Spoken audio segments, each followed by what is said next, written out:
S'il y a quelqu'un qui vient, on va mettre une chaise. Je disais que nous sommes entrés dans notre temps de réchauffement et que ce temps doit correspondre à la mise en place de la communauté nègre. Il faut qu'on utilise ce temps où l'ennemi est dans la crainte, dans le désordre, pour que nous ramenions l'ordre dans notre nation. Il faut que nous retournions. Nous avons terminé le temps de la dispersion. C'est fini ça. Nous sommes aujourd'hui, nous devons revenir dans le temps du rassemblement, donc de la communauté, du communautarisme et du communautaire. Voilà. Gloire soit rendue de Dieu. On peut acclamer ça. Oui. Oui. En fait, mon problème, c'est quoi? C'est que la question que je me pose, est-ce qu'on peut prospérer librement en territoire ennemi, dans l'ennemi? Oui. C'est la seule question que je peux poser. Oui. Si cela est faisable, bon, bah, allons-y. Oui. Parce que il y a des barrières à gauche, à droite, il y aura des confrontations, même, parce que le noir, quelque part, il est détesté. C'est clair et net. Quoi qu'il fasse, il est détesté, en fait.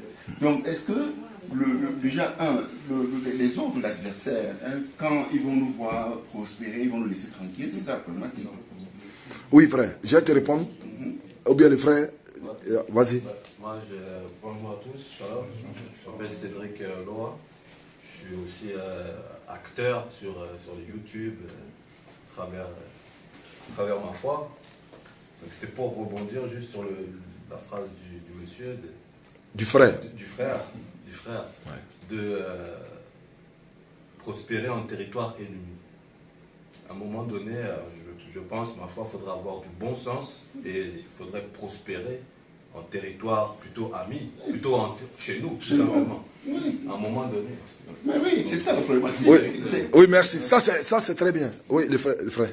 J'ai la même question parce que, bon, comme c'est dit Deutéronome 28, 68, c'est dit, et l'Éternel te ramènera sur les navires en Égypte. Ouais. Et le frère de Kira a dit, l'Égypte c'est notre continent. Bien sûr.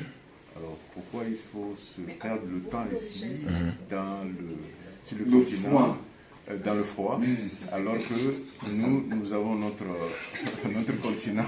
Merci. Merci. Je vais, si vous avez je vais répondre à la question. Si vous voulez, je réponds à la question d'abord. Voilà, voilà, c'est ça le partage, c'est très bien. Effectivement, on peut prospérer partout. Pourquoi? Je vous explique. La terre nous a été donnée. Nous l'avons perdue par la désobéissance de nos ancêtres, comme le frère vient de dire. Et maintenant, nous avons pris conscience. Il est écrit qu'il vous ramènera sur les navires. Bien sûr qu'ils vont nous ramener sur les navires. Ceux donc ils ont déportés, ils vont les ramener. Mais partout, tu passes et que tu as cette peau noire, tu es propriétaire terrain. Tu es un autochtone au fait. Mais le problème, on nous a fait croire que nous ne sommes pas les autochtones, que nous sommes des étrangers. Or, on n'est pas étrangers partout où nous sommes. Nous sommes les premières personnes sur la terre. La terre nous appartient. Il n'y a qu'une seule terre qui s'est fragmentée et puis ça a donné ce que... D'abord, qui a été mal retracée. Donc, c'est pour cela qu'il est écrit. Et que, voici toutes ces lois et tous ces commandements que je t'ai prescrits aujourd'hui. Si tu l'observes et que tu la mets en pratique, voici toutes les bénédictions. Il y a une bénédiction d'abord avant malédiction. Mais parce que nos ancêtres ont désobéi que nous avons subi les malédictions. Or, la malédiction a pris fin. La malédiction a pris fin. Donc, en ce moment où nous sommes, c'est pour ça que je vous dis, l'ennemi, il sait que ses jours sont comptés. Donc, par contre, il a plus peur. Il crie maintenant comme un chien. Voilà. Donc, il aboie pour faire peur. Mais je vous dis une chose. Le chien, quelque chose qu'il est, quand le chien aboie que tu fuis, il te poursuit. Mais quand le chien aboie, que tu tapes le pied, tu vas voir, il va fuir. Parce qu'il sait que tu as confiance en toi. C'est ce qui va s'y passer. Comme le frère vient de dire, c'est le temps de prospérer partout où nous allons aller. C'est pour ça qu'il dit, là où tu fouleras la plante de tes pieds, je te donnerai ceci en héritage. C'est écrit dans les écritures de nos ancêtres. Là où tu fouleras la plante de tes pieds, je te donnerai ceci en héritage. Tu vas posséder ce territoire où tu es. Et si nous sommes le peuple de Dieu, pourquoi ne pas même prospérer partout? C'est parce que on nous a fait croire et que on n'est pas chez nous. Mais si le Créateur, si nous disons et que nous sommes le peuple que Tata s'est choisi, Pourquoi se poser cette question? Cette question pourrait se poser quand on était encore sous la malédiction. On n'est plus sous la malédiction. Donc frère, ici, on va prospérer et on ira maintenant bâtir notre royaume. Est-ce que vous savez que ce sont les déportés de partout dans les quatre coins du monde qui vont relever l'Afrique? C'est leur richesse qui va relever l'Afrique. Parce que l'ennemi, il a assiégé Israël. Il est écrit qu'Israël serait assiégé dans toutes ses portes. Il y a l'armée française, l'armée américaine. Toutes les armées se trouvent en Afrique. Israël est assiégé. Mais c'est nous qui sommes hors qui pouvons riposter, apporter ces secours. Voilà la raison pour laquelle je vous dis, c'est possible. On va y arriver. Frère, oui. Là, on parle tous d'Israël. Dans cette salle, tout le monde se revendique israélite, je pense. Moi-même. Oui. Maintenant, j'aurais eu juste une question. Oui. Est-ce que vous savez ce qui est dit à propos d'Israël dans le livre? Dans le livre, on parle de la Bible. Là, ici, on parle de la Bible. On sait ce qui est dit à propos d'Israël. Mais est-ce que vous savez ce qui est dit à propos d'Israël dans d'autres livres, dans des religions que pratiquent la plupart de nos frères aussi, qui sont peut-être aliénés, mais là où Israël aussi est présent? Non, je ne sais pas. C'est un grave problème. D'accord. J'arrive. La sœur, oui. Oui, bonjour. Je voudrais revenir sur ce projet. Oui. Et on abordera, si tu veux bien, mon frère, ta question après. Je me réjouis d'être... Pourquoi c'est important d'avoir une indépendance financière c'est indispensable. Contrairement à ce qui se passe chez nos frères anglo-saxons, je les appelle les afro-saxons, anglais et américains. Eux, ils ont eu une conscience communautaire très vive parce que très rapidement, ils ont vu que les Britanniques ne les aimaient pas. Donc, ils se sont organisés très vite. Nous, les francophones, on nous a donné l'illusion de l'intégration, de l'assimilation, etc. Mais quand on vit avec eux, on voit comment leur système est bâti. Ils nous laissent toujours en périphérie. Donc, il est absolument indispensable qu'on s'organise en tant que communauté. Il faut que notre conscience communautaire s'éveille, s'exaspère et se renforce. Hein? Ils viendront nous attaquer en nous disant communautarisme, c'est pas grave. Hein? C'est leur problème. Hein? Il y a des communautés qu'ils acceptent, qui tolèrent, mais la communauté qui ne supporte pas, c'est la nôtre, parce qu'ils savent très bien que le jour où on va se réveiller et qu'on va prendre conscience de nos forces communautaires, ils vont trembler. Hein? Et c'est ça qu'ils ne veulent pas. Ils veulent pas. Ils vont tout faire pour s'opposer à ça. Déjà ce qui se passe. Hein. Voilà. Mais par contre, là où nous, on ne doit pas lâcher, c'est qu'avec le nouveau monde qui est en train de se mettre en place, si on n'est pas organisé en tant que communauté, on va disparaître. Merci ma soeur. Nos enfants déjà... On peut acclamer ça, c'est très important ce qu'elle a dit. On va disparaître. Elle a mis l'accent sur quelque chose de très important et que tout le temps je dis ça aux gens. Vas-y, continue. Déjà, nos générations faisons l'objet de beaucoup de discrimination. Certains arrivent à s'en sortir, hein. Certains se contentent de ça. Moi, à titre personnel, c'est pas suffisant. C'est pas parce que moi je m'en sors, je ne suis pas contente de m'en sortir quand je sais que beaucoup de mes frères et sœurs ne s'en sortent pas. Parce que en m'en sortant, quand je m'en sors, je suis seule, je suis fragile parce que ceux que j'ai, ils peuvent me l'enlever. Tout à fait. Si j'ai mes frères et mes sœurs qui peuvent me soutenir le jour où je vais tomber, ça ira. D'accord? Donc la mentalité où, dans notre communauté, les gens se lavent les mains de ce qui se passe pour leurs frères et sœurs parce qu'eux s'en sont sortis, hein, c'est absolument lamentable. On trouve ça dans nos élites médiatiques, les politiques, les footballeurs, les sportifs, là, ils ont leur petit magot, ils sont contents, les autres sont dans la galère, c'est pas leur problème. Nous, on doit absolument éradiquer cet état d'esprit. Parce que tant qu'on est seul à s'en sortir, on est fragile. Parce que tout ce qu'on a, ils peuvent nous l'enlever. D'accord? Merci. Donc, c'est important. Donc, déjà, nous, en tant que, dans notre génération, on souffre, avec le nouvel ordre mondial qui arrive, ce nouveau monde, avec l'automatisation, les robots, nous sommes la communauté où il y aura le plus de chômage, ils le savent déjà.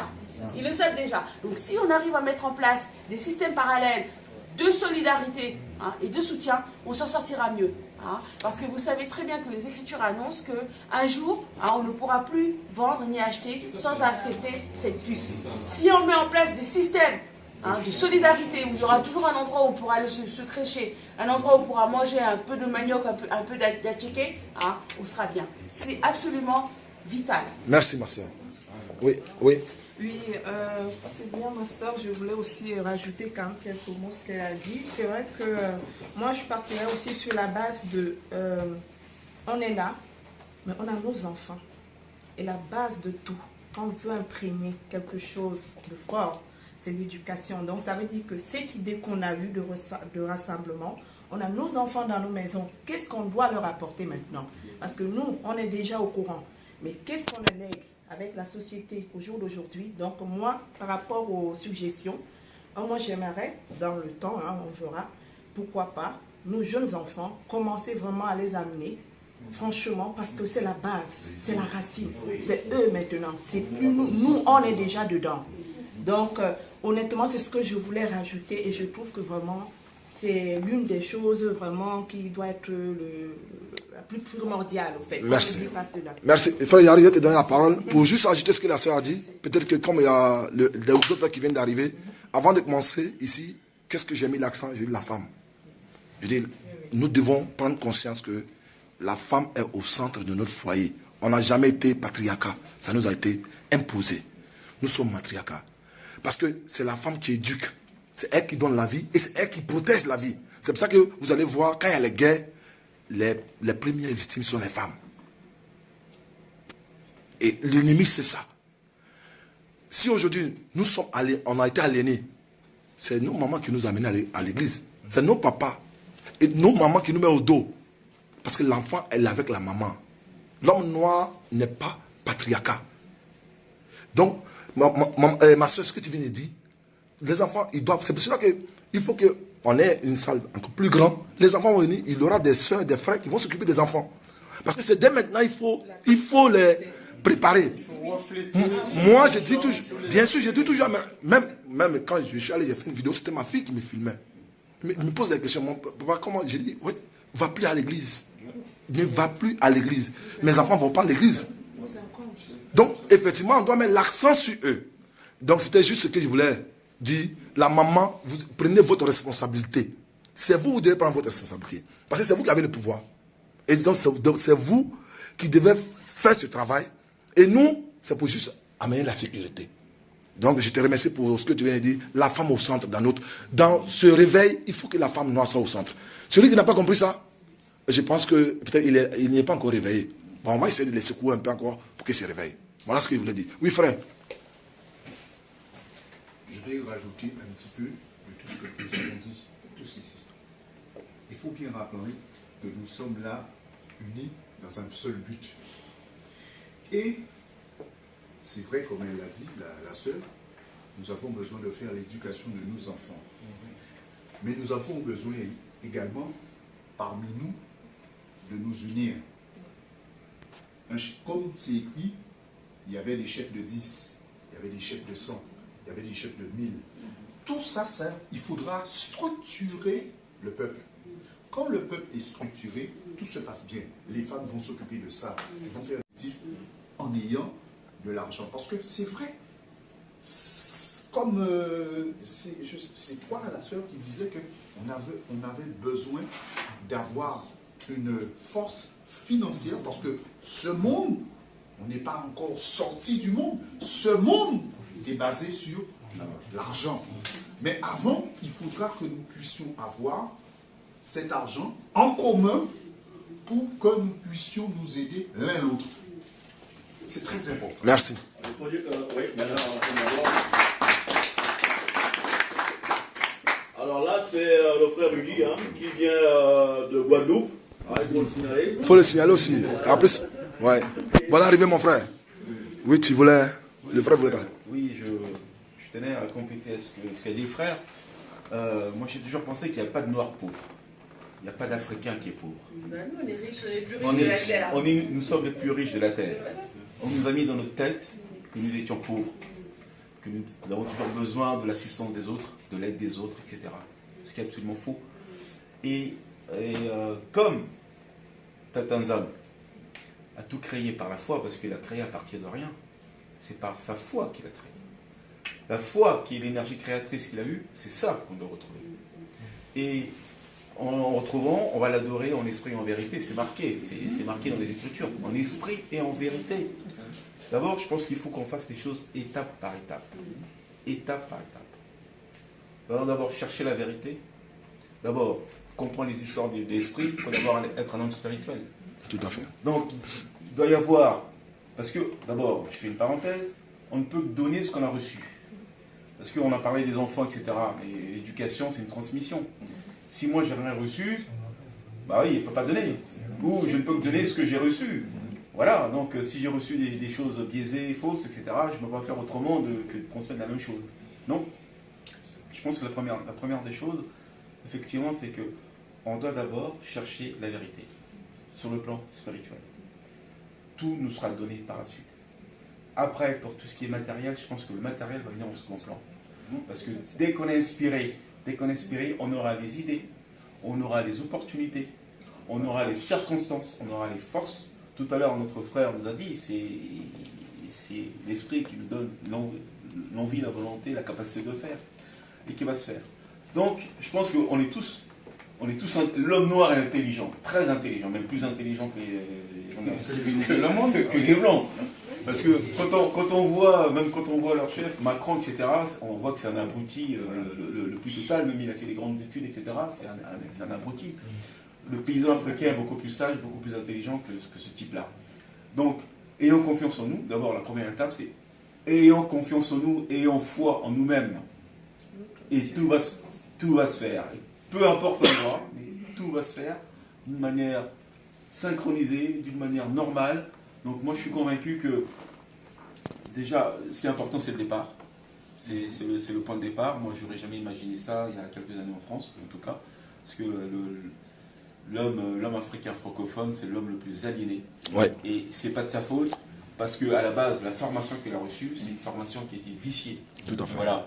C'est pas normal qu'actuellement, on est incapable de construire un petit pont, même un petit pont en bois. On est incapable, en tout cas en Afrique francophone, on est incapable de le faire. Il faut attendre que le Chinois vienne le faire, que le Chinois il fait n'importe quoi, il faut attendre que l'Américain vienne le faire. Si nous, on n'est pas capable de le faire, c'est qu'à la base, la formation qu'on a reçue, c'est une formation aliénante. Voilà. Donc, ayons confiance en nous et mes frères, et je vous remercie d'être là, présent, avec tous ensemble. Et je pense que tout est bon, mes frères. Tout est bon. Oui, la sœur. Oui. Enfin, moi, j'ai une précision. En fait, je n'ai pas l'habitude de parler en public. Hein. Mais il faut le faire. Donc, en fait, j'ai lu un article. D'ici le 14 mai, l'antéchrist de leur côté va se mettre en marche. Tout à fait. 14 mai À Rome. 2020. Ouais. À Rome. Oui. Donc, en fait, tout ce qui est islam, christianisme, leur sorcellerie entre eux, là, ils vont tous se mettre ensemble. Tout à fait. Pour commencer à nous combattre. Tout à fait. Ça veut dire, eux, ils savent déjà. Oui. Eux, ils savent déjà, ils sont prêts. Ils sont dans les plans. Ils savent. Maintenant, si nous, on continue à dormir, ou on vient ici, on parle, on mange les 4 quarts et on boit les jus, on rentre tranquille, ça ne sert plus à rien. Parce que eux, quand ils vont venir nous attaquer, ça sera sans pitié. Donc ça veut dire, nous maintenant, ce qu'on est en train de parler et ce qu'on est en train d'écouter, il faut qu'on le mette en pratique. Peut-être au fil du temps, bon, ça va se faire. Mais il faut être sûr que le 14 mai, eux, ils nous ont déjà déclaré la guerre. Qu'on soit prêt ou pas prêt. Donc, c'est juste ça. Merci frère. C'est une seule qui m'a envoyé ce message, effectivement, que le 14, tout le monde se réunit dans les synagogues de Satan à Rome. Donc il n'y aura plus de musulmans, tout ça. Donc voilà. De toute façon, c'est dans la prophétie.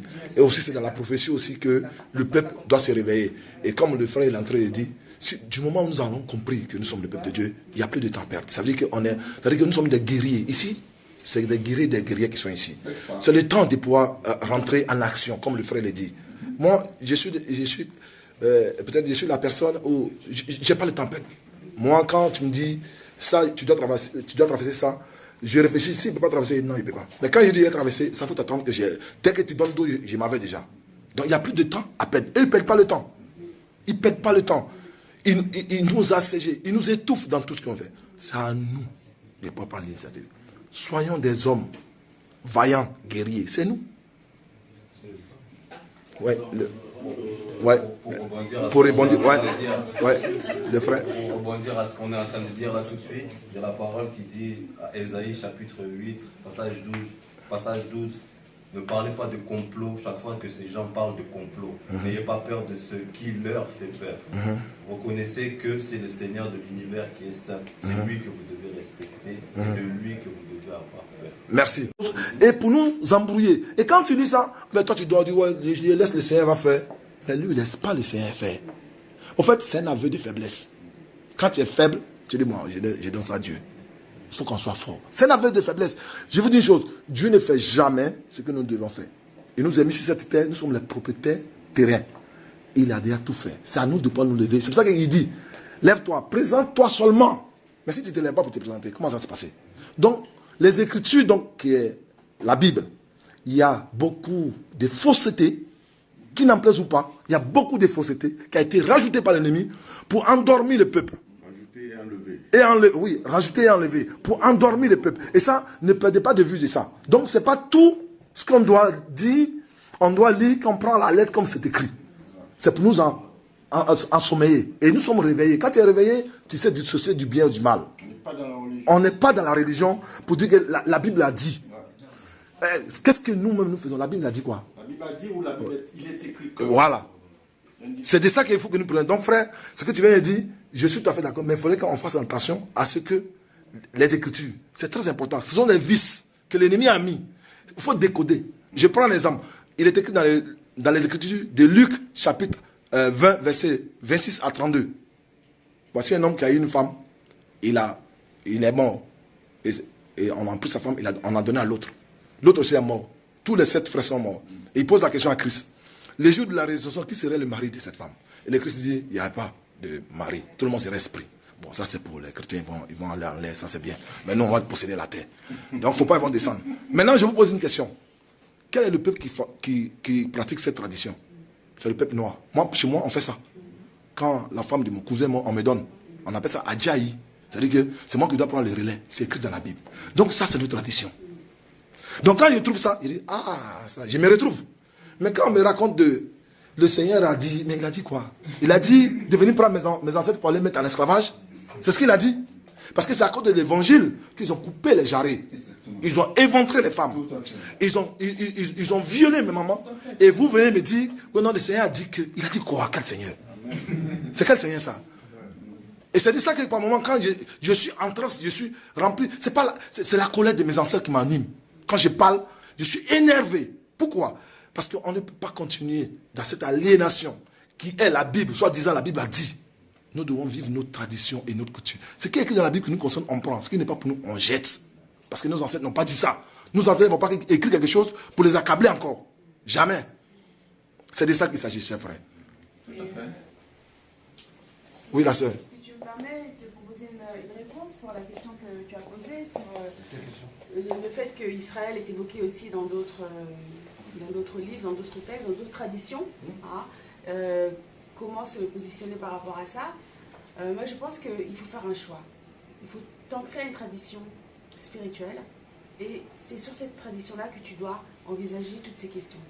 Parce que si tu vois les autres traditions spirituelles, tu risques d'être ballotté par toutes sortes de doctrines. J'ai pas de mal à additionner plusieurs livres.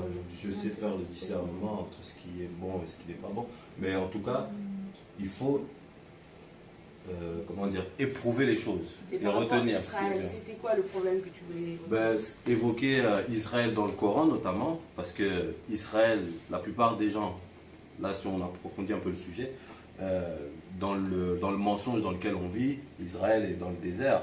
Mais Israël, dans le Coran, c'est bien dit que les enfants d'Israël vont hériter d'une terre où il y a des bonnes choses à manger. Et pour avoir des bonnes choses à manger, c'est pas dans le désert que ça se trouve. Et la Bible nous dit que Israël, c'est l'Afrique centrale. La terre de lait et de miel, c'est l'Afrique centrale. Je suis d'accord, mais je suis venu vous rajouter quelque chose qui confirme ça. Ouais, c'est si. En fait. Bon.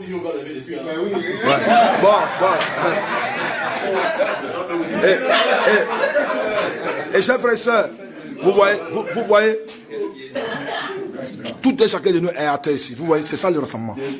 Il n'y a pas quelqu'un qui monopolise la parole. Frère, tu as la parole. Merci. Alors, c'était pour confirmer tout ce qui a été dit. Parce que lorsque nous sommes là en train d'échanger, il s'agit... nous sommes en train d'enfanter des choses. Nous sommes en train de donner naissance à des choses qui sont encore du domaine de l'invisible, mais qui vont se visibiliser. La première forme de matérialisation, de création, c'est la parole. Déjà, la parole a tout créé. Donc, quand on sort déjà des souffles, on sort des choses, on les dit, c'est déjà le commencement d'une concrétisation de quelque chose. Donc, ce que nous faisons là est très important, et je vous le dis, et je le sens, et je le sens comme tel. Et justement, pour rebondir comme ça par rapport à tout ce qui a été dit, parce qu'il y a tellement de choses qui a été dit, lorsque le peuple était maltraité en Égypte,